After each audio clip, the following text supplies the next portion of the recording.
Bienvenidos, soy René William Melara. Gracias por acompañarnos a través de la internet. Nuestra oración es que el mensaje de hoy sea de bendición y pueda comprender el amor y propósito de Dios para su vida. Si tiene alguna pregunta y desea congregarse con nosotros, la información está disponible en nuestro sitio web en el www.iccmd.org. Dios le bendiga.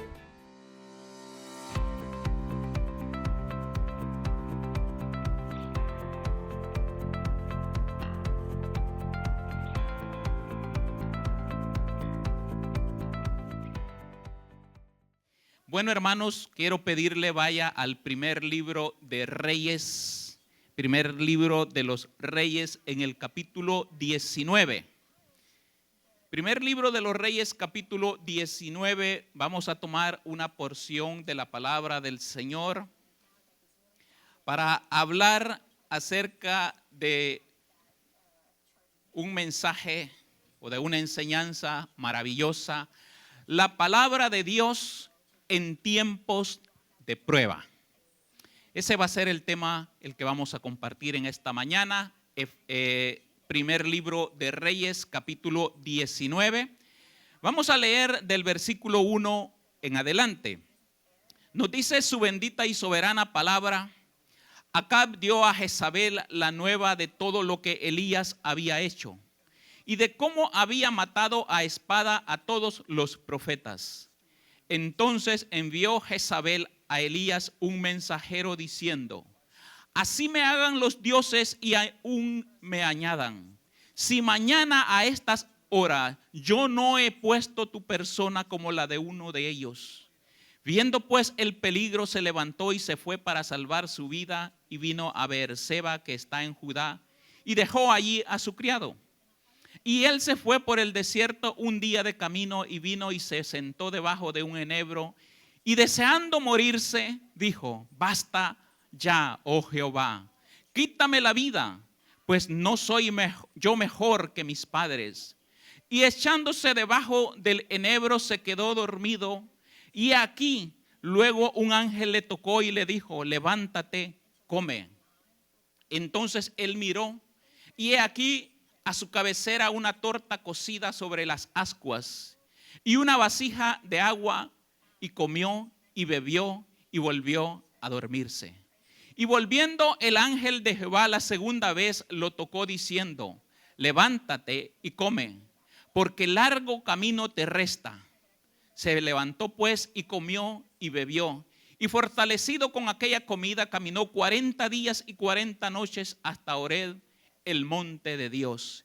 Y allí se metió en una cueva donde pasó la noche, y vino a él palabra de Jehová, el cual le dijo: ¿qué haces aquí, Elías?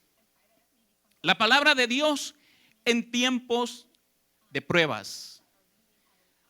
En ningún ámbito de la vida las pruebas son bien vistas. Cuando hablamos de pruebas, a nadie le gusta. Pero en todo lo que nosotros nos desarrollamos y lo que hacemos, somos probados. Ya sea en nuestro trabajo, ya sea en los estudios, ya sea en los deportes, ya sea en nuestras familias, llegan los momentos de prueba. Y esos momentos de prueba, amado hermano, nos traen incomodidad. Antes de que usted vaya a tomar un examen, hay cierta presión, hay cierto nerviosismo. Cuando va a pasar y usted sabe que es un momento difícil el que va a pasar o va a hacer una tarea arriesgada, usted piensa mucho, se pone nervioso porque cree que aquel momento puedes traer algún daño para su vida. Pero las pruebas, hermanos, no son para traernos dolor, aflicción o temores. Las pruebas no son para eso, el propósito no es para eso, pero eso no implica que estén exentas a los temores, al dolor y al sufrimiento. cuando somos probados, el propósito en la vida secular es para mostrar un conocimiento, es para mostrar una habilidad, es para mostrar si hemos aprendido aquello que nosotros estamos siendo enseñados. Entonces, cuando nosotros vamos a un trabajo y nos dice, ahora usted lo va a hacer solo, usted siente la aflicción porque dice, ahora cómo voy a hacer, porque siempre ha estado alguien que lo ha estado guiando. Pero cuando lo pone a usted solo, cualquiera sea la prueba que tenga que hacer, usted como que la mente se cierra. Y aquello que antes hacía con mucha práctica, ahora porque usted no tiene aquel que lo está diciendo, hace esto, hace lo otro, usted viene la desconfianza en usted porque no va a estar aquel que lo va a ayudar o lo va a guiar. Entonces, amado hermano, nos prueban, pero cuando nosotros pasamos y dimos un buen resultado, hay una satisfacción en nosotros. En el Evangelio, las pruebas son diseñadas por Dios con el propósito, hermano, de probar nuestra fe, nuestra humildad, nuestra paciencia, nuestra obediencia y nuestros valores. Si nosotros estamos en el Evangelio, no debe de sorprendernos. Pedro, enseñando a la iglesia, dice, amados, en 1 de Pedro 4:12, no os sorprendáis del fuego de la prueba que os ha sobrevenido como si alguna cosa extraña os aconteciese. Por supuesto que como ahora en día se predica que el Hijo de Dios no debe de sufrir, pero eso es una falsa doctrina. Porque no es lo que la palabra del Señor nos enseña y no es lo que nosotros vemos en todos aquellos que sirvieron, que se esforzaron por agradar a Dios. Todos nosotros hemos recibido su llamado en su gracia, en su misericordia. Aun cuando no éramos merecedores de nada, Él nos adoptó para ahora nosotros ser sus hijos. Él nos tomó, amado hermano, de allá de donde nos encontrábamos para traernos y ahora ser parte de un pueblo, de un cuerpo, de una iglesia. Y cada uno de nosotros ha sido puesto en una congregación con un propósito no de un ser humano, sino con un propósito divino. Porque su palabra nos dice, amado hermano, en Efesios capítulo 4, versículo 11, y Él mismo constituyó a unos apóstoles, a otros profetas, a otros evangelistas, a otros pastores y maestros. Es decir, Dios es el que ha puesto todo aquel servidor que usted ve aquí en esta congregación. Y cuando digo servidor, amado hermano, no me refiero solamente a aquellos que cuidan un parqueo o aquellos que están sentando la gente. Todos nosotros somos servidores. No importa lo que hagamos. Si es el que dirige alabanza, está sirviéndole al Señor con ese don maravilloso que le ha dado. Si es en la predicación, es el Señor el que ha capacitado. Si es como pastor, no importa. Es el Señor que lo ha puesto ahí con un propósito. Él constituyó a todos estos, ¿para qué? A fin de perfeccionar a los santos para la obra del ministerio, para la edificación del cuerpo de Cristo. Cada uno de nosotros en Cristo Jesús somos edificadores del cuerpo de Cristo. Y es por eso, amado hermano, que nos entregamos con pasión, con dedicación. Usted recuerda cuando recibió su llamado, quizás, hermano, para los que tenemos ya varios años de estar en el camino del Señor. Cuando Él nos rescató, aquella alegría, aquel gozo que había en nosotros, aquel deseo de querer servir al Señor. Y nosotros preguntábamos, ¿y en qué puedo servir? ¿Dónde puedo ubicarme? Porque había un deseo de querer agradar a nuestro Dios, de querer, amado hermano, servir a aquellos que ahora son de nuestra familia, ahora aquellos que llamamos nuestros hermanos. Ahora nosotros establecemos un compromiso del Señor de serle fiel a Él. Así, hermano, como cuando los niños en nuestras casas, cuando ellos están comenzando a caminar y ven que su mamá está cocinando, quieren ayudar. Y ven que su papá está afuera en la cochera, quieren ayudar. Porque hay un deseo de ellos de querer aprender, hay un deseo de ellos de querer sentirse útiles para sus padres. De la misma manera, hermano, cuando comenzamos también en el evangelio, nosotros queremos comprometernos con el Señor. Queremos agradarle a Él. Entonces, amado hermano, hay una entrega para el Señor. Nos despojamos, amado hermano, de aquello que quizás antes nos ataba, quizás el tiempo, el trabajo. Nosotros nos liberamos de ello. Hacemos tiempo. ¿Por qué? Porque estamos experimentando una nueva vida, algo que nunca habíamos experimentado. Nos entregamos con pasión a la obra y hacemos propia aquellas palabras que pronunció el apóstol Pablo en Hechos capítulo 20 versículo 24, donde él dice: pero de ninguna cosa hago caso, ni estimo preciosa mi vida para mí mismo, con tal de que acabe mi carrera con gozo y el ministerio que recibí del Señor Jesús para dar testimonio del evangelio de la gracia de Dios. No estimo, dijo Pablo, mi vida como preciosa. Y hermanos, nosotros de la misma manera, cuando nos inyectamos y hay ese compromiso con nuestro Dios, hacemos propias también. Nos dedicamos con gusto a servir a nuestro Dios. Hay un gozo incomparable en nuestras vidas. Hay una entrega abnegada a toda tarea asignada por Dios. Y comenzamos, amado hermano, a dar esos pasos de crecimiento, a querer servir al Señor, a involucrarnos, a que el Señor nos considera a nosotros por la obra que hemos estado teniendo en ese desarrollo que vamos yendo cada día más. Un compromiso más grande, porque cuando a usted, amado hermano, un anfitrión pasa a ser un supervisor o un líder y posteriormente un supervisor, afuera quizás lo puedan ver como un motivo de orgullo, pero adentro sabemos que es cuando el Señor nos está pidiendo más humildad, porque Él nos está entregando en nuestras manos más responsabilidad. Dijo Pablo: por tanto, mirad por vosotros y por todo el rebaño en que el Espíritu Santo os ha puesto por obispos, para apacentar la iglesia del Señor, la cual Él ganó por su propia sangre. Nosotros, amado hermano, tratamos de cuidar a aquellas ovejas que el Señor ha puesto a nuestro cuidado. Por supuesto, en esta labor, amado hermano, no es nada fácil. Si bien es cierto, hay una satisfacción y un deseo de querer servir, pero no debemos de olvidarnos que ahí aparece alguien que es el enemigo nuestro.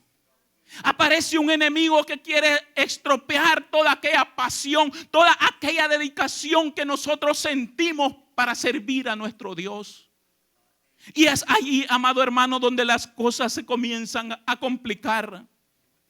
Cuando se presentan aquellos días malos, cuando de repente, amado hermano, cambia todo. Aquel día que transcurría con tranquilidad se vuelve terrible. Hay dolor, hay desprecio.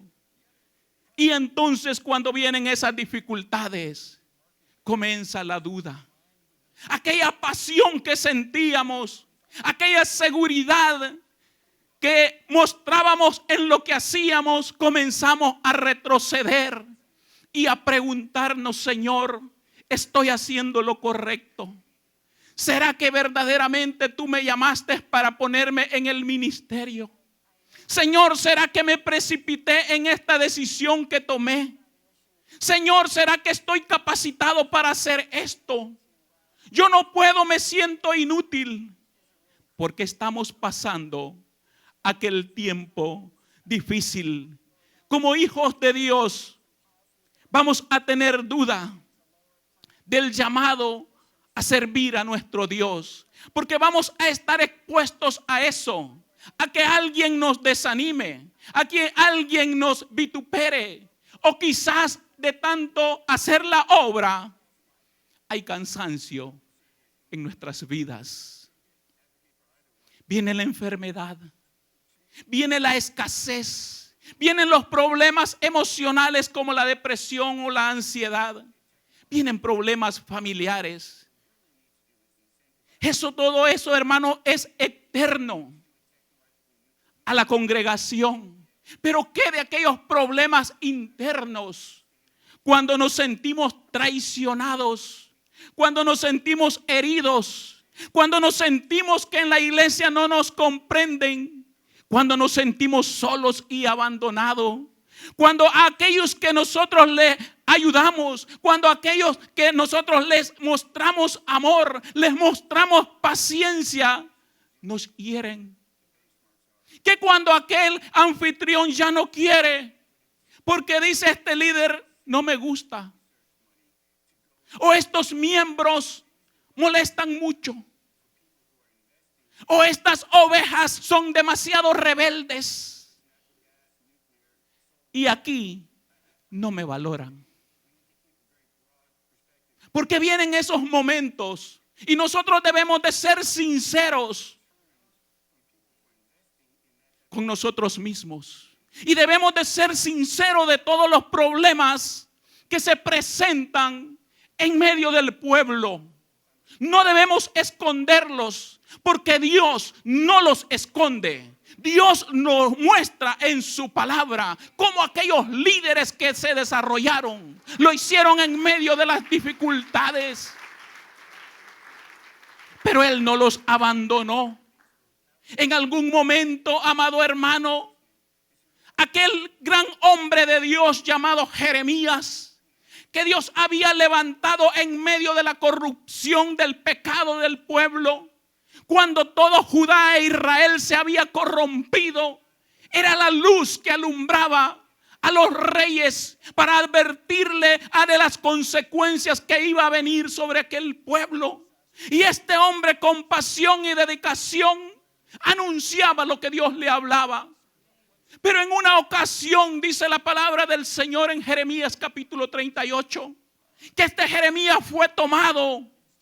¿Y sabe dónde lo pusieron? Al siervo de Dios, al gran profeta. Lo pusieron en una cisterna. No una cisterna con agua, en una cisterna con cieno. Es decir, era llena de lodo. ¿Con qué propósito? Con que poco a poco se fuera hundiendo hasta que ese lodo le llegara a su nariz y muriera ahí ahogado. Le procuraron infligir a él una muerte cruel. ¿Y qué pasa con aquel Elías? Aquel gran profeta que había hecho Dios manifestado su poder. Un gran milagro que hizo descender fuego del cielo. Pero ahora, ¿dónde está?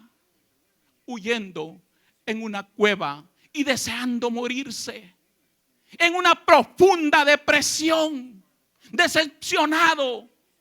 Porque él esperaba que el pueblo, aquellos que decían alabar a Dios, valoraran lo que Dios había mostrado. Pero al contrario, muestran menosprecio. Y eso es lo que acontece en las congregaciones. No toda la gente valora lo que se les enseña. Muestran desprecio por el siervo que Dios está utilizando.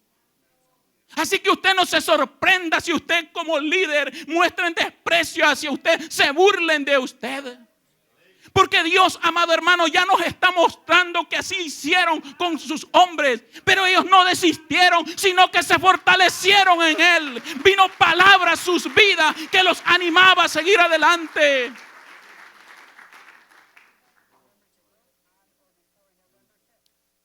El mundo va a venir en contra nuestra. Cuando aquellos jóvenes hebreos estaban allá en Babilonia y quisieron el gobierno de ese entonces que ellos se doblegaran, que negaran a su Dios. Ellos se mantuvieron firmes y dijeron: el Dios al cual nosotros adoramos puede librarnos de tus manos. Pero si no es así, no importa, porque Él ha permanecido fiel con nosotros. Y ese Dios todopoderoso no les dijo: no van a ir a ese horno. Fue necesario que fueran a ese horno.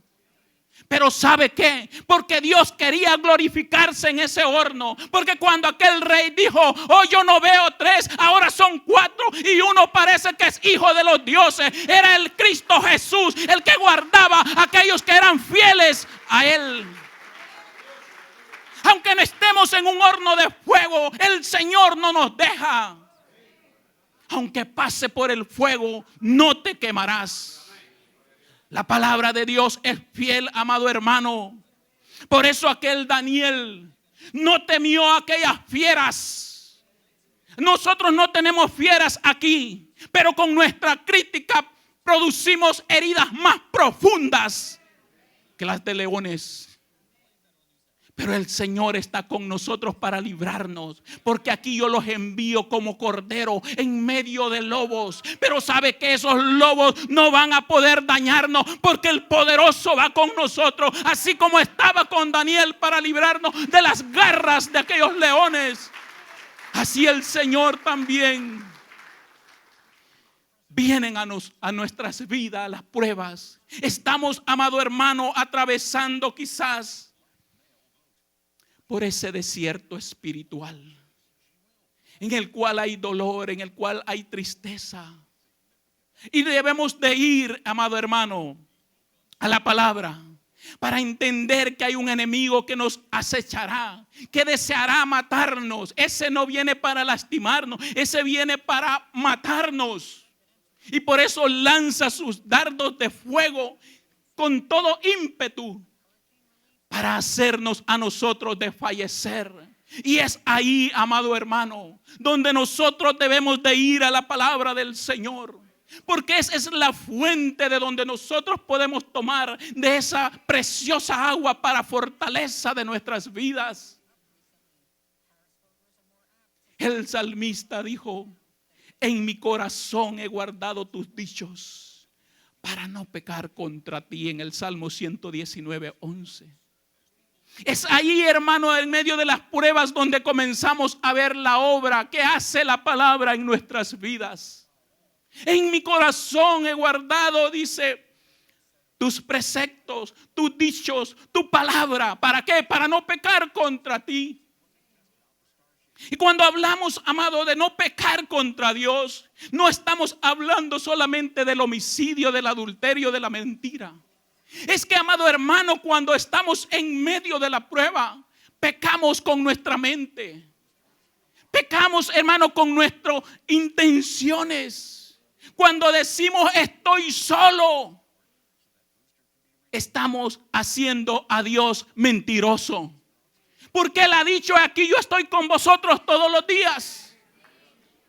Él está con nosotros, amado hermano. Entonces el salmista está diciendo: yo he guardado tu palabra en mi corazón para no decir este tipo de cosas que te ofenden a ti, que peco contra ti. En mi corazón yo debo de guardar la palabra para recordarla cuando viene aquel momento difícil, cuando viene aquel momento de angustia que quiere desanimarme. Cuando vemos a aquel hombre fiel llamado Job, dice la palabra del Señor: en todo esto no pecó Job, ni atribuyó a Dios despropósito alguno. ¿En qué no pecó? En blasfemar el nombre de Dios. Lo contrario que vemos con el pueblo de Israel, que ante las circunstancias adversas se quejaba todo el tiempo. Y es por eso, amado hermano, que nosotros no debemos de prestar atención a aquellas falsas doctrinas que nos enseñan que la prueba no es para los hijos de Dios. La palabra del Señor nos las está enseñando, para que cuando estemos en ella, amado hermano, cuando estemos, el Espíritu Santo va a traer la correcta palabra para fortaleza de nuestras vidas. En la carta a los Efesios, en el capítulo 6, versículo 11, nos dice la palabra del Señor: vestíos de toda la armadura de Dios, para que podáis estar firmes contra las acechanzas del diablo. Hay alguien que nos persigue. Alguien, hermano, que está detrás nuestro con el propósito de hacernos caer. Entonces viene el Espíritu Santo y nos dice: vístanse de toda la armadura de Dios. ¿Para qué? Para que podáis estar firme contra las acechanzas del diablo. Porque en el momento de la prueba, amado hermano, aparecerá aquella palabra que nosotros hemos oído, aquella palabra que hemos leído, en la cual hemos meditado. Posiblemente muchos digan: no tiene sentido estar escuchando un sermón. Pero cuando viene la dificultad, recuerdan aquella advertencia que vino por aquel predicador. Quizás venga aquel pasaje en el cual un día usted se encontraba meditando y ahora usted está en la misma situación. Porque Dios lo estaba preparando para cuando llegara ese momento. Dios, amado hermano, nos está hablando hoy. Quizás por un momento que estemos pasando, pero quizás porque va a venir otro. Porque el enemigo no va a desistir. Cuando probó a Jesús, dice que se apartó por un tiempo. Es decir, el enemigo va a continuar tirando esos dardos malignos. Va a tratar de querer que nosotros desmayemos. Por tanto, dice el Señor, tomad toda la armadura de Dios para que podáis resistir en el día malo. Y habiendo acabado todo, estar firme. Solos no podemos. Solos es muy difícil. Hoy en día, amado hermano, se ha puesto muy de moda, especialmente en un país llamado Colombia, al cual definían como el país más feliz del mundo. Pero ahora la palabra famosa ahí es eutanasia. ¿Por qué? Porque la gente ya no quiere sufrir. Y ese es un autosuicidio. Pero como es legal, caen en el engaño. Y ahora está la facilidad. Ya no lo tengo que hacer yo, otro lo puede hacer por mí. Yo lo autorizo para que me mate. No se presenta así, no. La palabra muchos quizás ni le entiendan. Porque queremos salir del dolor. Porque queremos salir de la angustia. Pero la medicina que Dios nos da es su palabra. Es su Santo Espíritu para que nos consuele en medio de las tribulaciones. Cuando Dios nos ve en medio de la tribulación, Él no llega pesadamente a cuestionarnos. Cuando dice la palabra del Señor que el profeta Elías se fue a meter a aquella cueva, Él llega y le dice: ¿qué haces aquí, Elías? ¿Qué haces aquí, Elías? Él había huido. Él estaba escondido, deseando la muerte. Dios le había mostrado su gracia, su misericordia, su poder. Pero ahora, ¿qué haces aquí, Elías? ¿Qué hace aquí usted, hermano? ¿Qué hace en esa condición? ¿Qué está haciendo ahí? Está buscando a Dios. Aquel hombre había huido, pensando que Dios se había alejado de él. Así como aquel Jonás se fue huyendo, dice, de la presencia de Dios. Pero el Salmo 139 dice: ¿a dónde me iré de tu espíritu y a dónde huiré de tu presencia? Si subiere a los cielos, allí estás tú. Y si en el Seol hiciere mi estrado, he aquí, allí tú estás. Si tomare las alas del alba y habitar en el extremo del mar, aún allí me guiará tu mano y me asirá tu diestra. Si dijere ciertamente las tinieblas me encubrirán, aún la noche resplandecerá alrededor de mí. ¿A dónde nos vamos a ir que no esté Dios? Si Dios nos ha tomado, Él ha dicho que va a estar con nosotros. No podemos huir de su presencia. A donde quiera, a lo alto, a lo bajo, a los lados, a donde quiera que queramos escondernos, no podemos. ¿Por qué? Porque Dios tiene propósitos para nuestras vidas. Él nos llamó para propósitos suyos que nosotros no lo entendemos, que no comprendemos la situación. Eso es distinto. Pero a Elías le dice: ¿qué haces aquí? Yo no te llamé para estar aquí. No es esta en la condición que te quiero tener. Elías, te falta ungir al próximo rey. Elías, te hace falta buscar al que te va a sustituir a ti. Esos no están todavía y es tarea tuya hacerlo. Iglesia, hay trabajo aún por hacer en el Señor. Somos los que estamos formando la futura generación, a los que van a recibir la antorcha para seguir alumbrando a este mundo. Aún hay trabajo que hacer. No podemos estarnos en la condición en la que nos encontramos hoy en día. Tenemos que levantarnos. Tenemos que salir de ahí. Padre, usted tiene que levantarse como sacerdote de Dios. Como sacerdote de su casa. Dios lo ha puesto ahí para ser ejemplo para sus hijos de fidelidad a Dios, de adoración a Dios.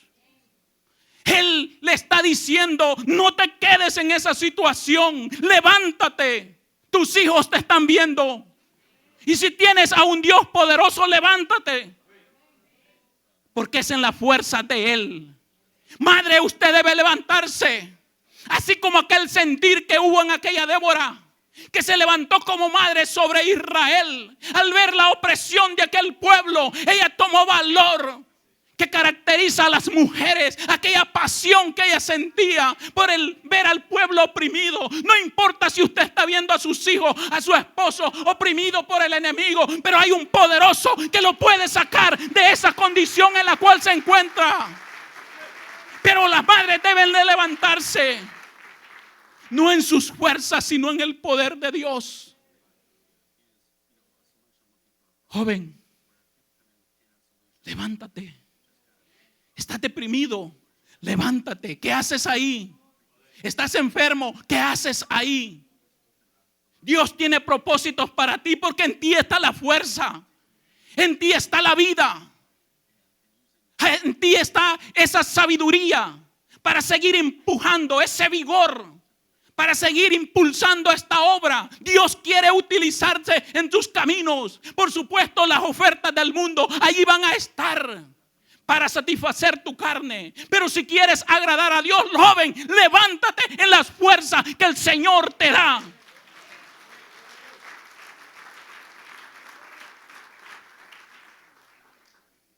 Padres, dejemos que nuestros hijos se levanten.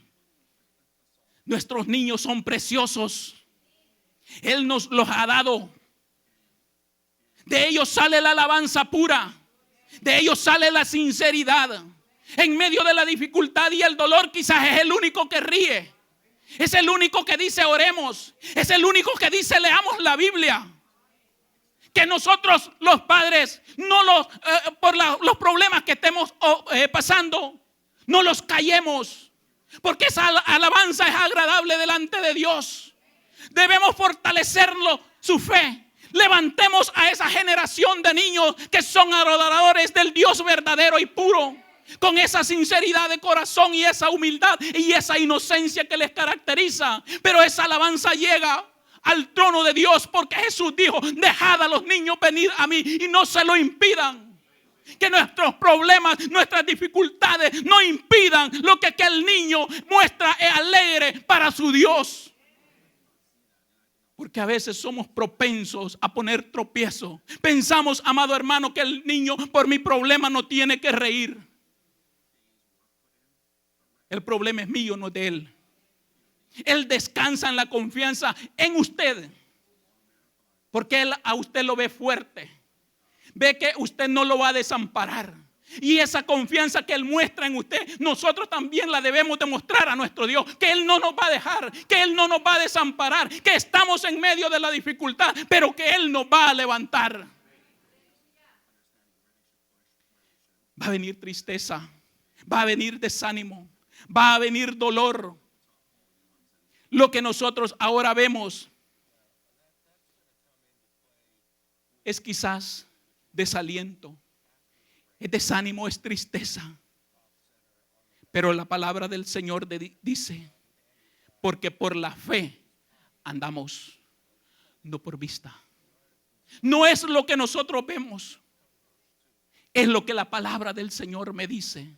Y es que la palabra del Señor en los momentos difíciles es la que me puede guiar, es la que me puede orientar a yo tomar la mejor decisión para comprender que aquel momento, aquella prueba es con un propósito divino.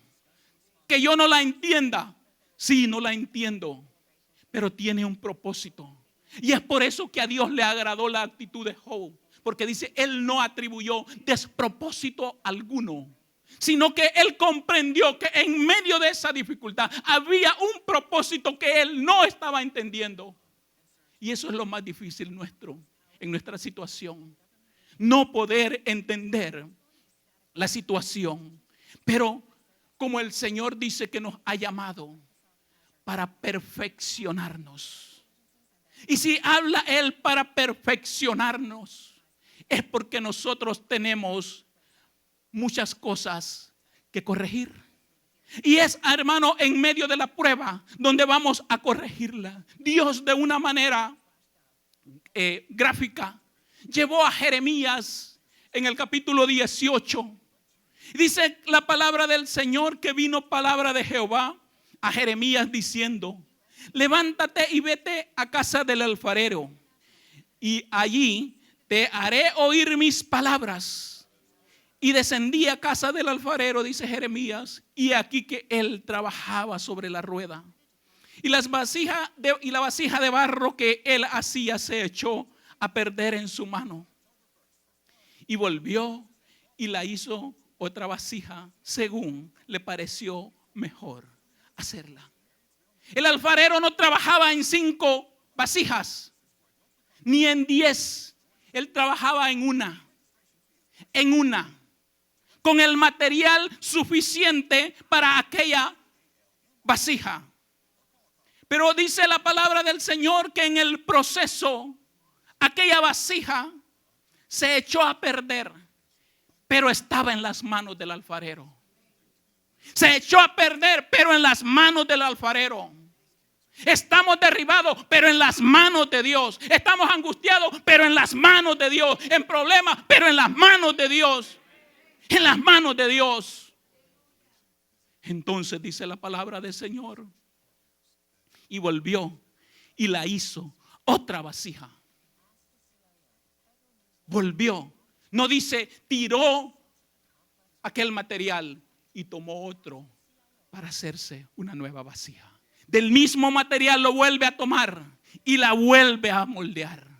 De la misma manera, Dios, amado hermano, aun cuando nosotros nos sentimos derrotados, Él no nos desecha. Así como Él fue donde Elías a preguntarle, Él viene a nosotros: ¿qué haces tú aquí? Yo estoy trabajando en tu vida y te voy a volver, aunque parece que te has deshecho, que te has echado a perder, pero estás en mis manos. Y si estás en mis manos, yo puedo volverte a hacer una nueva vasija que traiga honra y gloria a mi nombre. En el mundo nos podemos destruir, pero en las manos del Señor jamás. Jamás nos vamos a destruir. Entonces vino a mí palabra de Jehová diciendo: ¿no podré yo hacer de vosotros como este alfarero, oh casa de Israel? Dice Jehová: he aquí que como el barro en la mano del alfarero, así sois vosotros en mi mano, oh casa de Israel. Oh Canaán, Dios nos dice que somos como barros en las manos de ese Dios todopoderoso. El que está en mis manos, nadie lo podrá arrebatar. Si estamos en las manos del Señor, nos podemos sentir heridos, nos podemos sentir deprimidos, nos podemos sentir, amado hermano, como estos hombres Elías deseando morirse. Pero ¿sabe qué? Si estamos en las manos del Señor, Dios va a comenzar una nueva obra en nuestras vidas. ¿Cómo se ha sentido usted? ¿Cómo se siente usted en toda la obra que está haciendo? ¿Cuáles son sus dificultades que está teniendo? Dios puede hacer todas las cosas nuevamente. Confiamos que el mensaje de hoy haya sido de bendición para su vida. Si tiene alguna pregunta o desea información de nuestras actividades y cultos, visite nuestro sitio web en el www.iccmd.org. Muchas bendiciones.